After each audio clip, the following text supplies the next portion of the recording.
अच्छा जी, तो अस्सलामु अलैकुम। मैं हूँ असद इम्तियाज़। सबसे पहले आज बात करेंगे कल की एक अहम इवेंट की। आया सूफिया मस्जिद को 86 साल के बाद खोल दिया गया।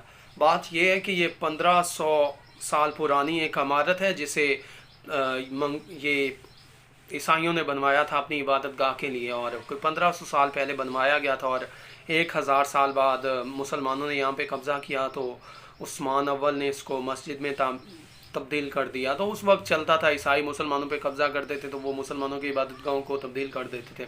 तो मुसलमान ईसाइयों की, तो वो थोड़ा सा पुराना दौर था। तो बादशाह थी, तो इक्वल राइट्स नहीं थे, डेमोक्रेटिक सिस्टम नहीं था, तो ये चलता था सब कुछ। लेकिन फिर नेशन स्टेट्स के क़याम के बाद पूरी दुनिया सिविलाइज्ड हो गई और पूरी दुनिया में पासपोर्ट का निज़ाम आ गया। फिर जो दुनिया है, जो अक़वाम है, वो मज़हब के या ये इस तरीके से नहीं पहचाने जाती थी, और ना कोई मुल्क दूसरे मुल्क पे ऐसे जाके कब्ज़ा कर सकता था, हमला कर सकता था। बाकायदा तौर पर नेशन स्टेट्स बनी और हर मुल्क का अपना अपना पासपोर्ट बना, उस पासपोर्ट की वर्थ बनी। तो उसी दौर में तुर्की के एक सेकुलर इंसान, सेकुलर सियासतदान, जदीद तुर्की के बानी, यहाँ पे कायदे आज़म को तो बड़ी इज़्ज़त व एहतराम से नवाजा जाता है। तो वहाँ पे अतातुर्क, कमाल अतातुर्क को बड़ा मतलब कि सेकुलर और 2 नंबर हम समझते हैं। लेकिन तुर्कियों का तो जैसे आपका कायदे आज़म है, वैसे तुर्कियों के लिए तो कमाल अतातुर्क है। उसने अंग्रेज़ों से उसे आज़ादी दिलवाई, वरना आई तुर्की अंग्रेज़ों का तसल्लुत में होता और वो ने ग़ुलामी करवा रहे होते। लेकिन इसके बावजूद दे गाइज मेड हिम के वो हमारा हीरो है। उसने हमारे नए तुर्की की बुनियाद रखी, जिसका रकबा कोई 8 लाख मुरबा किलोमीटर है। तो उनके बानी ने अपने आइन में ये दर्ज करवाया कि ये जो आया सोफिया, हम इसको म्यूज़ियम में तब्दील कर देते हैं। चूँकि ये एक कुछ अर्सा के लिए मस्जिद रह चुकी है, उससे पहले ये चर्च था। तो अब मतलब कि ये एक अमारत है कंट्रोवर्शियल। तो हम इसको ना मज़हबी जो क्या कहते हैं इसे, रवादारी के नाम पे हम इसको ना बना देते हैं म्यूज़ियम, ताकि हर किस्म के लोग यहाँ पे आ जाएं और यहाँ पे रिलीजियस प्रैक्टिस को थोड़ा सा कम कर दिया जाए। बात तो ठीक थी, लेकिन फिर तकरीबन 86 साल के बाद तुर्की पे रजब तैयब एर्दोगान है। रजब तैयब एर्दोगान एक कदामत पसंद सियासतदान हैं, और वो मतलब कि तुर्की का रिलीजियस तबके के सरबराह हैं। तो उन्होंने आते ही ये ऑर्डिनेंस वगैरह लगाया और तुर्की आया सोफिया को तुर्की ने मस्जिद में तब्दील कर दिया, और वो उन्होंने आइन को तब्दील कर दिया।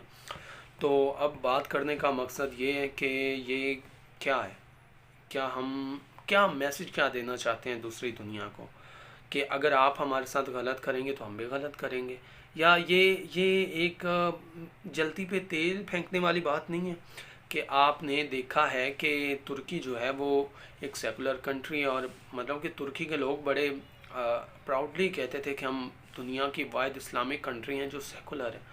और 10 कदम पे नीली मस्जिद है आया सोफिया के आगे, वहाँ पे 3 सफ़े नमाजियों की नहीं बनती, और आपने एक और मस्जिद पीछे खोल दी है।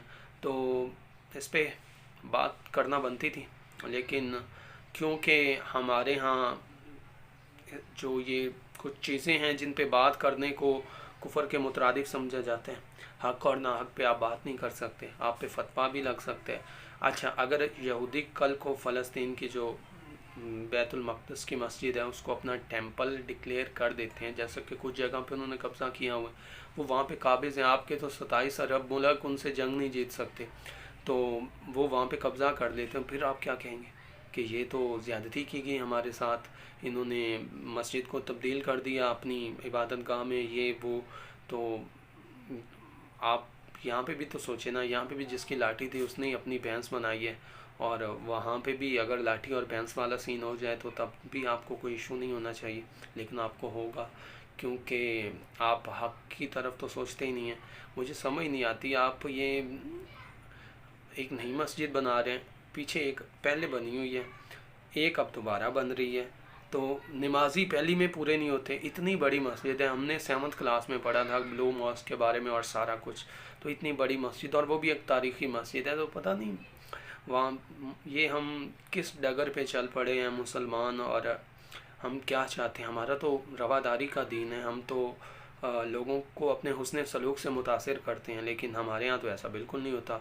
ना हम हुस्न सलूक से मुतासर करने की बजाय उल्टा लोगों से बदले लेने चल पड़े हैं कि लें जी हम अब ये कर देंगे वो कर देंगे। तो बड़े लोगों के लिए तुर्क सदर हीरो भी हैं और उनकी राय का एहतराम किया जाना चाहिए, लेकिन मेरी नज़र में वो तुर्की के ज़िया-उल-हक हैं और तुर्की को 10 20 25 साल बाद इसके असरात का पता चलेगा।